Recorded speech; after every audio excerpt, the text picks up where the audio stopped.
ikaze kuri Rama TV show. Turabakiriye kandi nukuri turabakunda cyane kandi Imana ijye baha umugisha gukurikira ibiganiro byacu. Nzi neza ko hari icyo bibungura. Ntabwo mba ndi njyenyine, mba ndi kumwe na Prince kuri kamera, nawe Imana ijye imuha umugisha mwinshi. Tugiye kuganira ikiganiro nkuko nabibabwiye muri video y'ubushize ko nabwo nabagejeje ikiganiro cy'abana, n'uyu munsi nicyo dukomeje. Kurera ni ibintu bigoye cyane, bigoye ariko cyane. Niyo mpamvu natekereje ko twaganira ibi biganiro ku bumenyi buke nungutse. Hari abantu benshi bajya bavuga ati rwose sinshaka kurera uko narezwe. Abantu benshi bajya bavuga gutyo, ariko ugasanga ari kurera kuko nibwo bumenyi nyine uba ufite. Nta wundi bumenyi uba ufite utari bwa bundi nyine, atari kwa kundi warezwe. Ngiye ku giti cyanjye mbahaye urugero, njye byarangoye kurera cyane, n'ubu nubwo ntaho ndageza, ariko byarangoye. Njye nibuka umwana wanjye mukuru afite umwaka n'amezi 6, naramukubise, ndamukubita kandi cyane. Icyo kintu kingumamo kirambabaza cyane, ngerageza ndetse no kukiganiriza inshuti zanjye, nkabwira inshuti ko nakubise umwana. Hari n'ikindi kintu nshaka wenda angiriye indi nama, ambwire wenda ati gukubita umwana sibyo. Biranshoka, binsigamo mu mutima wanjye, binsigamo nk'igikomere. Rero iyo nabibwiraga, njya nibuka bwa mbere nabibwira inshuti yanjye, ndamubwira ati nakubise umwana. Icyo gihe yari afite umwaka n'amezi 6, naramukurikije wa kabiri akubagana, ndamukubita pe, birambabaza. N'uyu munsi mbere yuko ndi kubibabwira byanze kumvamo. None ariko nabibwira umuntu akambwira ko gukubita umwana nta kibazo, ni ibintu bisanzwe. None umunsi umwe nza kubiganirizaho mama, ndamubwira ati Imana nakubise umwana, ko naramukubise inshyi ku matama nyinshi nk'enye. Noneho arambwira ati nese umwana yakubaganye si bisanzwe kumukubita, kuko wese abona nyine ko nabifashe nk'ibintu bikomeye, kandi koko nabifashe nk'ibintu bikomeye. N'ubu ni ibintu bitajya bimvamo. Ni kuva icyo gihe icyo kintu cyarambabaje cyane pe, bigahora bingarukamo nkahora mbyibuka. Hashize nk'umwaka icyo kintu cyarabaye, naramukubise. Nibwo nabonye nashatse igitabo cyo kurera. Mbere yaho natekereje umuntu wajyaga wigisha ibintu byo kurera, yari umumama witwa Miriam, umuzungu. Njya kumureba, nsanga aho yasengeraga nta cyaba, yasubiye iwabo, kuko yabaga hano mu Rwanda. Nsanga yasubiye iwabo. Noneho nibwo nashatse igitabo cyo kurera, ndakibona, ndagisoma, nsangamo rero ko uburyo bwiza bwo guhana umwana, niho hambere nigiye uburyo bwiza bwo guhana umwana. Nibwo bwa mbere nari numvise mu matwi yanjye ko gukubita umwana atari byo, completely gukubita umwana atari byo.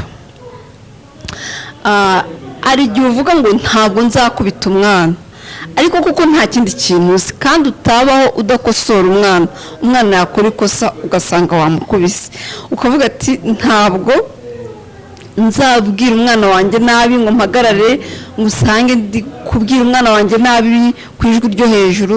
Ariko kuko nta kindi kintu uzi, ukisanga still wabikoze. Ibyo bintu nk'ababyeyi cyane cyane ku ruhande rw'abamama, ariko n'abapapa rwose bijya bitubaho kenshi, ukavuga ngo ntabwo nzongera kubwira umwana wanjye nabi ku ijwi ryo hejuru, ariko ugasanga wabikoze kuko nta bindi bintu uzi. Dore rero uburyo bwiza bwo guhana umwana n'ubu ngubu. Wenda nawe hari ubundi uzi, urongeraho ubu, cyangwa niba nta wundi uzi, ubu ngubu buzagufasha. Ni bimwe mu byo nakuye mu bitabo. Kuva icyo gihe mbabwiye, nagiye nsoma udutabo twinshi twa parenting, two kurera, twigisha kurera, twigisha ni gute umwana ahanwa. Rero ngira igitekerezo cyo kubisangiza abandi, kuko hashobora kuba hari abandi benshi nabo bameze nk'uko nari meze, nta bumenyi na buke babiziho. Ikintu cya mbere, hagomba kubaho wowe kwibera umuyobozi mwiza, wowe nk'umubyeyi kwibera umuyobozi mwiza, kwiyobora wowe ubwawe, self government, wowe ubwawe ukiyobora, ukiyigisha, ukavuga uti ntabwo, nk'uko nari mbibabwiye, ntabwo ngomba kuzajya mvugira hejuru nkana umwana cyangwa nkosora umwana mu gihe umwana yakoze ikosa, kuko mu by'ukuri kuvugira hejuru nta kintu bikosora. Ubundi ubwonko bw'umuntu abahanga bavuga ko bubamo ibice bitatu, wenda ndavuga kuri bibiri. Hari igice cy'imbere, ni igice cyo gushyira mu gaciro cya logic, mbese cya logique, sinzi ukundi kuntu, cyo gushyira mu gaciro. Hakaba igice cyo hagati, ni igice cy'ama emotion. Ababizi babizi cyane kundusha ko ni igice gikorerwamo n'ama emotion. Rero iyo uhana umwana uvugira ku ijwi ryo hejuru cyane, ubu ukoresha cya gice cy'ama emotion, kandi n'umwana nawe nicyo gice ubyutsa. Umwana ntabwo amenya ngo avuge ngo ampaniki, amusoye iki. Oya, umwana nawe havuka ikintu cy'ubwoba bwinshi bwo gutinya cya kintu ntasobanukirwe ko agomba kukireka, ahubwo akaba yanagikora yihishe ari wenyine, ariko mu gihe uhari, kuko wabyukije amarangamutima y'ubwoba ntabe yagikora, kandi bikica ubusabane bwawe n'umwana. Kandi icyo kintu kiba ari ikintu kibi, ni ikintu ababyeyi tugomba kurwanya, ikintu cyo ko hagati yacu n'abana bacu ubusabane buvaho, bupfa kubera utuntu nyine tw'umwana agenda akosa. Kandi nanone kuko umwana bigoye kurera ngo twatangiye kutubivuga, ntabwo wabaho udahana umwana. Niyo mpamvu rero nari mbabwiye hagomba kubaho ikintu wowe nk'umubyeyi kwiyigisha, wowe ukibera umuyobozi, ukavuga ngo singomba kuzajya mvugira hejuru, kandi singomba gushyira imbere gukubita umwana, kuko mu by'ukuri ntacyo byubaka. Rero muri kwibera umuyobozi, ikintu cya mbere ukora ni ukwigisha umwana kubahiriza amategeko. Ubu ni uburyo bwa mbere wakora, umwana ataranakosa ukamwigisha kubahiriza amategeko, cyangwa to follow instruction. Ngo ukamubwira ngo ninzajya nkubwira uzajya unyumvira, nimubwira ngo ukora iki ubyumvire, nibyo byiza. Ukabimubwira nyine uko wowe wabimutoza, ariko ugatoza umwana to follow instruction. Icyo kintu kiba cyiza na cya gihe umwana akosheje, iyo umuhannye ntumutunguze igihano. Si byiza kumutunguza igihano ngo hari igihe ababyeyi hari uburyo dukoresha bwo kubara ngo icyo kintu kireke mbare 1 2 3 ngeze 5. Oya, ubwo bari ni uburyo bwo kumanipulating umwana, ni uburyo bwo, mbese ni uburyo nyine bwo umwana, sinzi ukuntu nabivuga, kumumanipula, ni nko kumwica nyine, kumutera nk'ubwoba. Ariko uburyo bwiza ni ukumubwira ati icyo kintu wakoze ndaguha iki gihano kandi ugikurikize. Ntitwumvikanye ko ugomba gukurikiza amategeko. Icyo kintu umwana akamenya gukurikiza amategeko. Twajya dukoresha ibintu byo kumanipula abana nyine. Hari n'ibindi bintu, hari utuntu twinshi dukoresha twica abana tutabakiza. Ibyo tukabireka, ukaganiriza umwana kugira ngo ugiye kumuha n'ikosa yakoze akarimenya. Kuri urwo rwego rwo gukurikiza amategeko, ni rwo rwego rwa mbere. Ugomba kwigisha umwana gukurikiza amategeko, akabimenya ko icyo umubwiye agomba kucyubahiriza, ukabimutoza inshuro nyinshi. Wasanga yakosheje ukamubwira ngo sinakubwiye, dore wakosheje, kandi ikintu nakubwiye ko twumvikanye ko ugomba kuzajya ukurikiza ibyo nakubwiye. Rero iki kintu wakoze, dore ndaguha iki gihano, ndagukosora gutya. Buri mugoroba cyangwa uko wari umenyereye kureba ibitente, uzamara icyumweru utabireba, kandi ugomba kubyubahiriza kuko wakoresheje gutya. Ibyo bintu byigisha umwana cyane. Ubwo nibwo buryo bwa mbere. Aho ngaho uwo mubyeyi uba uri kwishyiriraho nyine kwa kumenya gukontorora cyangwa kwa kumenya kugenga ya marangamutima yawe yo hejuru igihe umwana aba yakosheje. Icya kabiri ugomba gukora ni uko umwana ugomba kwigisha umwana ko igihe utamusubije agomba kubyakira. Igihe cyose atari ngombwa ko umusubiza. Hari igihe umwana aza akakubaza ibibazo byinshi, noneho kuko yakubajije ibibazo byinshi ukamusubiza nabi, umwuka nabi. Hoya, rero kugira ngo ibyo bintu byirinde, nk'umubyeyi ugomba kwigisha umwana kwakira n'igihe utamusubije ku bibazo ari kukubaza. Yakubaza utubazo twinshi, ugaceceka, ukamureba mu maso, ukamubwira ngo sinakubwiye ko atari ngombwa ko ngusubiza buri munsi? Ntubizi ko atari ngombwa ko buri munsi ngomba kuguha ibisubizo? Akabyumva. Shaka kuvuga ngo ya mama nsubiza. Hari ukuntu abana bo baturusha ubwenge, nabo basa n'abatumanipulatinga, akakureba mu maso akavuga mama mbabarira papa mbabarira ndakwinginze ndagusabye mbese mbabarira. Utwo tuntu umwana akasa n'uri kukumanipulatinga, ukamubwira ati nakubwiye ngo iki? Ugomba gukurikiza amabwiriza nguha. Kandi gukurikiza amabwiriza harimo no kwemera ko ntagusubiza. Ukamureba mu maso, ukamubwira ati icyo kibazo sindi kukigusubiza. Umwana akabaho mu mutima no mu bwonko bwe, akabimenya ko hari igihe utamusubiza. Umwana akamenya ko rwose, akabimenya. Kandi ikindi, ukigisha umwana no kwakira kunengwa. Igihe yakoze ikintu kibi, atari ukumunenga mu buryo bubihoya, ariko yaba yatsinzwe ukamubwira ati noneho ntabwo wabikoze neza, ntabwo byanshimishije, atari mu ncyuro. Icyo kintu akabimenya, umwana akakira kuba kiritike. Iyo ni intambwe ya kabiri, ko umwana yemera igihe utamuhaye igisubizo, kandi akemera kuba kiritike, akemera kunengwa. Hari ukuntu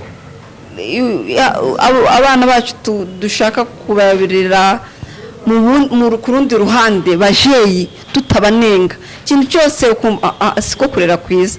Ariko none ukabikora mu bugwaneza, n'umutima mwiza mwinshi, ariko umwana akabimenya ko hari igihe atagomba kubona ibisubizo byose by'ibibazo akubaza, kandi hari n'igihe agomba kuba kiritike, agomba kunengwa.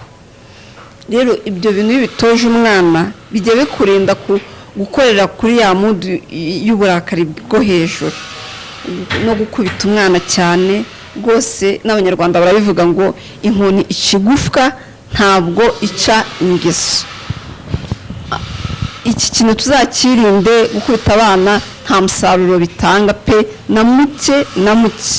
Tubishoboye byaba ari byiza rwose cyane. Ikindi no kubwirira umwana ku ijwi ryo hejuru, kuko abana nabo ubwabo hari nabo abafite imiterere nabo ikomeye, strong willing, wenda tubyite gutyo. umubyeyi nawe ufite strong willing n'umwana nawe nikateye kuko n'uwawe Beyonce niwe wamubyaye ni wa mwana ushaka ngo ikintu ari gukora ntukimubuza nawe ukavuga ati nawe ikintu nakubujije uri kugikora ukaba wamukubita bukira mugasa n'abahanganye. Hari abana nabo bameze gutyo nyine kuko ariko iyo umwana umutoje muri ubu buryo bwo gukurikiza amategeko kutakira kumenya ko igihe cyose ashatse igisubizo atagomba kukibona biraturisha umwana kuruta guhangana.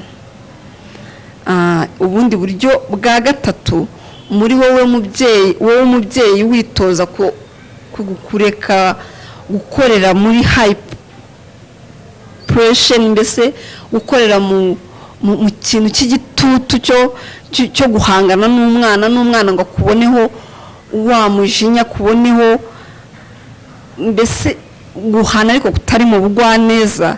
Ikintu cya gatatu uzigisha umwana kwemera ingaruka, umwana abeho yemera ingaruka, nibwo buryo bwa gatatu. Ukabimubwira ukamubwira ati igihe uzaba wakosheje ugahanwa nkakubwira gukora ibi bintu cyangwa igihe papa wawe azaba yaguhannye gukora iki kintu uzajya ubyemera ubikore kuko ibyo uba wakoze ntabwo biba byadushimishije. Ibyo bintu ukabisubiramo umwana inshuro nyinshi kwemera ingaruka z'ibyo mu gihe yakoze nabi akabimenya ko igihe hari ingaruka agomba kuzemera kandi mukabijyanamo neza. To accept consequences, umwana icyo kintu agomba kukimenya kandi akamenya ko agomba kugikurikiza. Ubwo nibwo buryo bwa gatatu. Ibi bintu wowe umubyeyi iyo ubizi ukabikurikiza ukabishyira mu bikorwa, ikintu cya mbere bikurinda ni uguhana umwana urakaye. Ikintu cya kabiri bikurinda ni uguhana umwana ibihano bidatanga umusaruro. Ikintu cya gatatu bikurinda ni uguhana umwana nabi. Ikintu cya kane bikurinda ni ukuba umwanzi w'umwana mu gihe yakosheje. Hari igihe umwana agwa mu ikosa kubera gutinya ko umubyeyi aza ugasanga wenda yikoreyeho pipi hari umwana uba waramuhannye nabi atatinya rya kosa yaragezaho ahubwo wangiza ubwonko bwe. Umwana cyagiye umwana rwose niyo nciye ku muhanda nkabona umuntu ari gukubita umwana cyane mba numva nabyivangamo kuko ntago ari byo pe. Hari igihe abana bacu tubahana nabi atari ko tubanze ariko natwe kubera cya gitutu no kugira ubumenyi buke ugasanga umwana rwose umwana waramuhabuye burundu.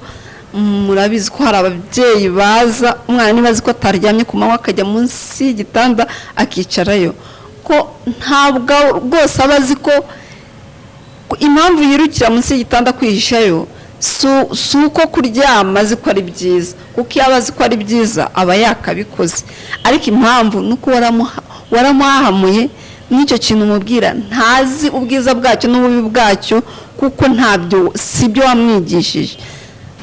Rero ibyo bintu izi step enye cyangwa izi ntambwe enye kubaha amategeko kubwira umwana kumenya ko atagomba guhabwa igisubizo igihe cyose kumenya kwakira ingaruka z'igihe uri kumuha igihano runaka umwana akabimenya akabyakira akamubwira ati rwose ntabwo iki kintu ndi bukiguhe cyangwa kiriya kintu ntabwo uzagikora kuriya kubera ko utakoze uwakosheje kuriya mukabigendanamo kandi akabimenya akamenya impamvu. Ibyo bifasha wowe umubyeyi kudakorera muri icyo zigufasha nk'umubyeyi ni ukudahanira umwana mu gitutu ku gitutu hari abantu bajya guhana iwe ubwe akaba ari ku gitutu cyo hejuru cyane, ntabwo burya biba ari byiza, nta n'umusaruro bitanga, kuko uba wavuye muri cya gice cyo gutanga ibifite umumaro wagiye mu gice cy'amarangamutima gusa. Rero ibyo ntacyo bita uburyo gukora mu marangamutima nta kintu bitanga, nta musaruro bitanga, ahubwo bifite icyo byica kinini kuruta uko bitanga umusaruro. Twabivuze, hari igihe umubyeyi ajya guhana umwana abara rimwe kabiri gatatu, oya ibyo bintu ntabwo biba ari byo rwose. Hari n'ababyeyi umwana mubona yakoze ikosa akiruka akajya munsi y'igitanda, ibyo bintu si byo pe. ubwo buryo tugomba kubukosora, ugakoresha ubwenge bwawe bwose utari mu mujinya. Mu mujinya nta kintu na kimwe gikorerwayo. Ntuzumva ufite umujinya kubera ikintu umwana yakoze. Wowe ubwawe muri kwa kwiyobora twatangiye tuvuga self government, wowe ubwawe wenyine ugomba kurindira uburakari bwawe bukarangira. Icyo kintu ukacyitoza, ugahana umwana uburakari bwarangiye bwose, wasubiye mu buzima busanzwe muri temps normal. Warangiza ukabwira umwana ati cya kintu wakoze ntabwo ari cyo, kandi kubera ko wagikoze ndaguhanisha iki gihano. Step ya 4 izagufasha muri ibi bintu byo kwibera umuyobozi wowe ubwawe nk'umubyeyi mwiza. Iyo wibereye umuyobozi mwiza nta kizatuma udakosora umwana neza. Reka tureke no kubyita kumuhana pe, tubyite kumukosora. Kandi kuko abana bacu tubakunda kandi atari abamarayika, ni ngombwa ko tubakosora cyangwa tubahana kugira ngo abantu babyumve, ariko nanone neza bibafitiye umumaro. Intambwe ya 4 ni kwemera kwigisha umwana ko ibintu byose asabye atagomba kubihabwa, kutemezanywa ku kintu runaka, disagreeing. Umwana akabimenya ko hari igihe avuga ibintu ntubimwemerere kandi mu rwaneza akaba abizi ko ababyeyi bashobora kubyemera cyangwa ntibabyemere. Umwana akaba abizi icyo kintu ukakimutoza. Nko ku rugero, umwana ashobora kukubwira ati hari umwana ku ishuri ufite birthday ndashaka kuzayijyamo, hari umwana ku ishuri ufite isabukuru ndashaka kuzayijyamo. Ukamubwira ati hoya ntabwo uzajyayo, kuko iwabo uwo mwana ukamuha impamvu ko mubamuganira nyine, kwa kumutoza kutemeranywa ku bintu byose akubwiye, ukabimutoza umwana akabimenya kandi akabyemera ko bibaho. Ukamubwira ati ni urugero mfashe, iwabo ntabwo njye mbazi, sinzi imico yabo, keretse yaba nayo mfite umwanya tukajyanayo, ariko ntawo mfite. Rwose abana barumva, niba hari abantu bumva iyo umwana wamubwiye neza arumva. Kuri umwana ntukamumenyereze ko ibintu byose asabye agomba kubihabwa, sibwo burere bwiza. Kandi nanone ntabwo ibintu byose asabye mutemeranywaho umwuka inabi. Hoya yagenda, ibyo n'ibyo uvuga ushaka kwigira karara, ukamubwira ibintu byinshi, burya umwana ntanabyumva, ahubwo gusa akureba n'indi shusho itari y'ububyeyi.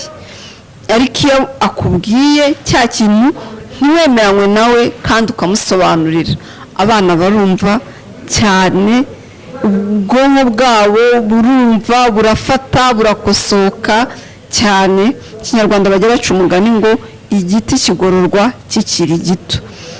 Izi ntambwe rero ko ari enye zigufasha wowe nk'umubyeyi kubasha kubana n'umwana ugenda umukosora ku bintu akora bitari byiza, ariko udakoreye ku gitutu cy'umujinya. Hari utuntu twinshi ukabona ko umwana umubyeyi ashobora kuba yaramuhamuye gusa nta kindi kintu, kandi nawe uzagenda ubyumva, kuko kurera bigoye.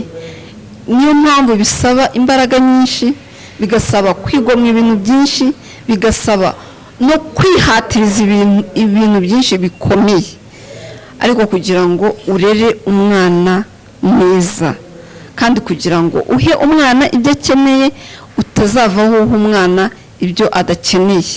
Rero nawe kuba wafashe umwanya wawe wo gukurikira iyi video ni uko ushaka kureba umwana neza, ubwo nabwo mu butware rwose. Ababyeyi ni intwari, ababyeyi barera abana bagakura bakavamo nabo ababyeyi b'abandi, ni ubutwari. kandi ubu tuba turi kurema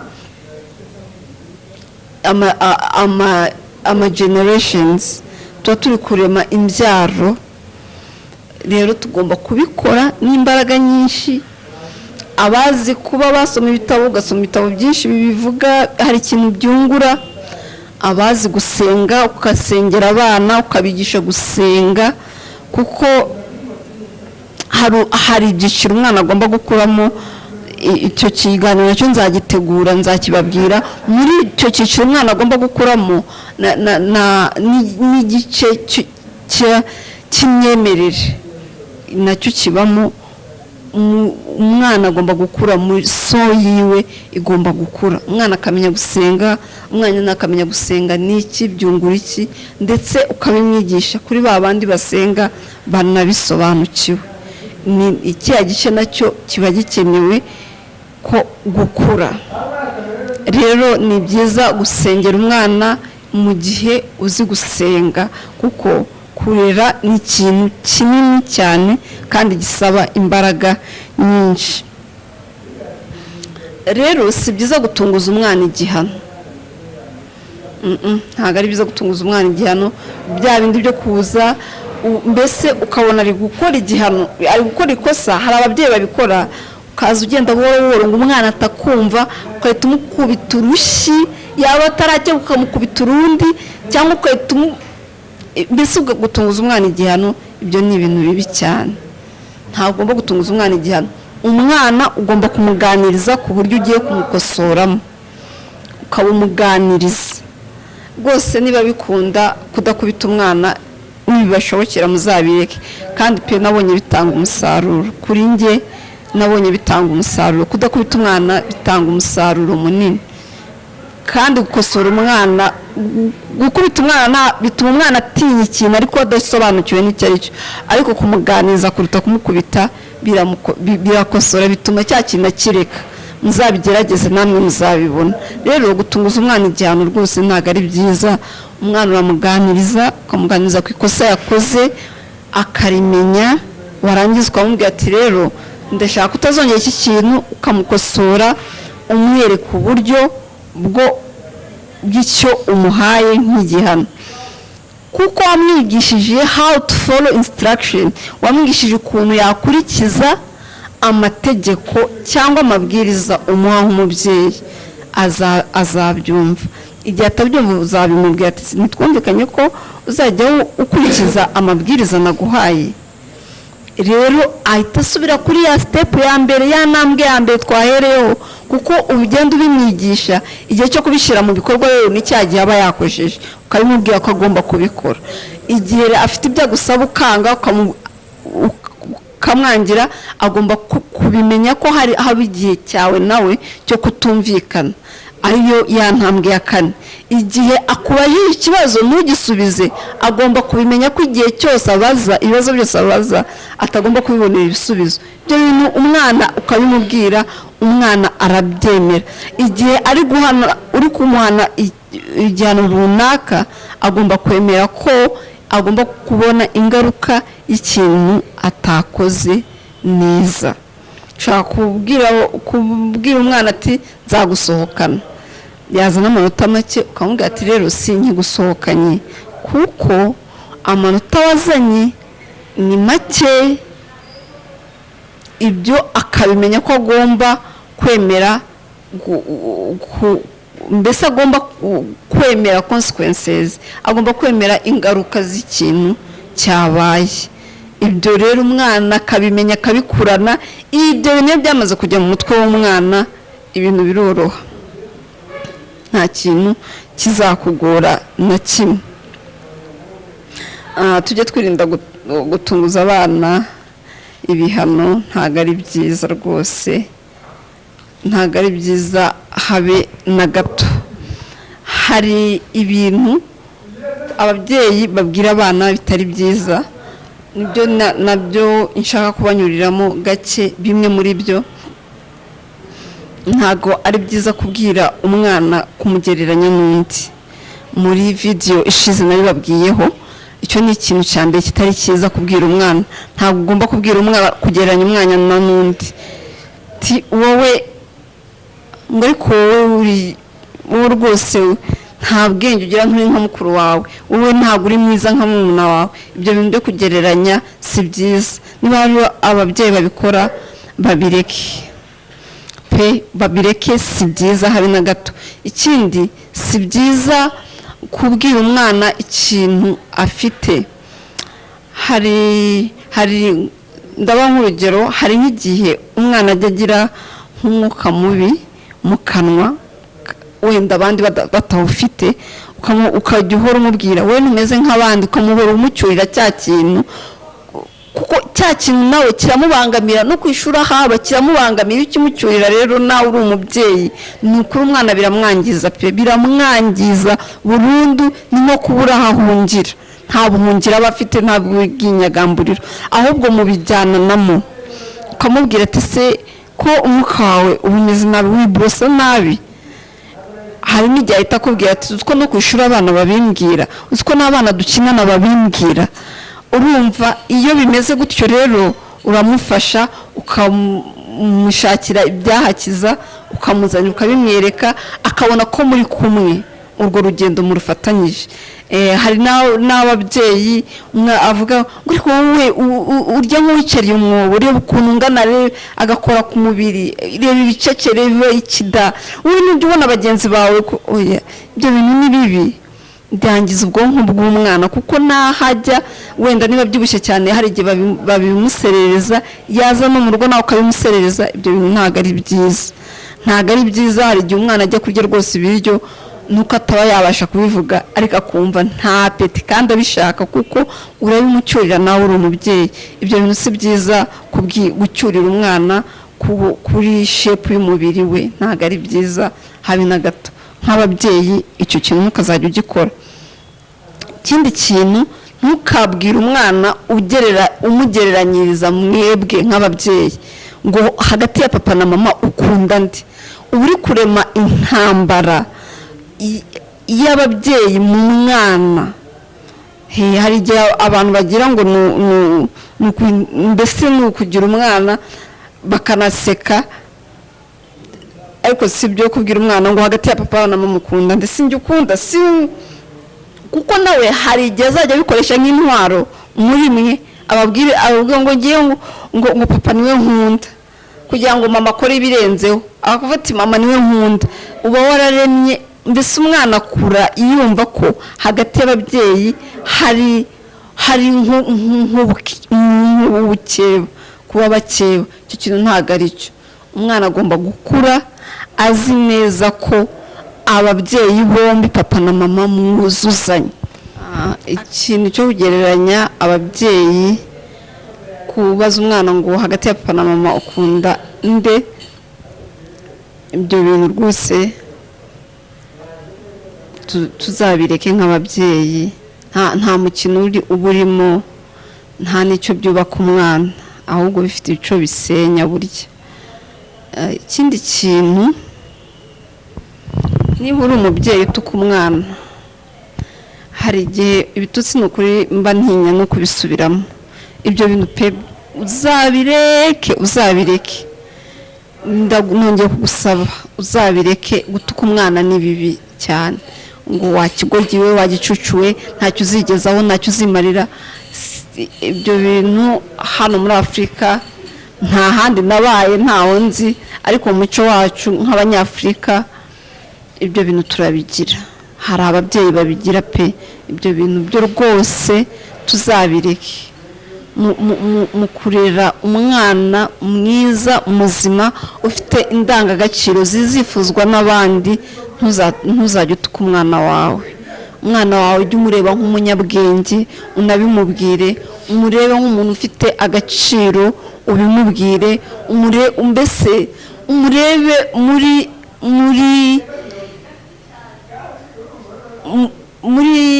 mu rwego ruri pozitife cyane, kandi ubimubwira ubimwubakemo umubwire ati uri umunyabwenge, ugira ibitekerezo byiza, uri umujyanama mwiza. Ibyo bintu bireme mu mwana, mu mwanya wo kumubwira ngo ni ikigoryi, ngo ni igicucu, ngo ntacyo azimarira, kuko natagira icyo yimarira umuntu wa mbere bizababaza ni wowe mubyeyi we. Murakoze inshuti zacu za Rama TV show, Imana ibaha umugisha mwinshi kubwo gufata uyu mwanya wanyu mugatega amatwi iki kiganiro, kandi hari byinshi kizabungura n'icyo kizabafasha gukosora ibiganiro byacu. Nakagaruka, niba utarakora subscribe aribwo bwa mbere ugeze kuri channel yacu, ukore subscribe kugira ngo uzajye ubona ibiganiro byacu bishyashya, ama notification nazaza azajye akugeraho mu ba mbere. Murakoze, iyo ni inkunga ikomeye uba ukoze. Views yawe na subscribe yawe ni ikintu gikomeye, kuko ibi bintu njye mbikora sinzi, bijya biterwa n'ukuntu umuntu yiyumva. Hari ibintu byinshi nagiye mbona ntari nzi, nkabyungukaho ubumenyi buke.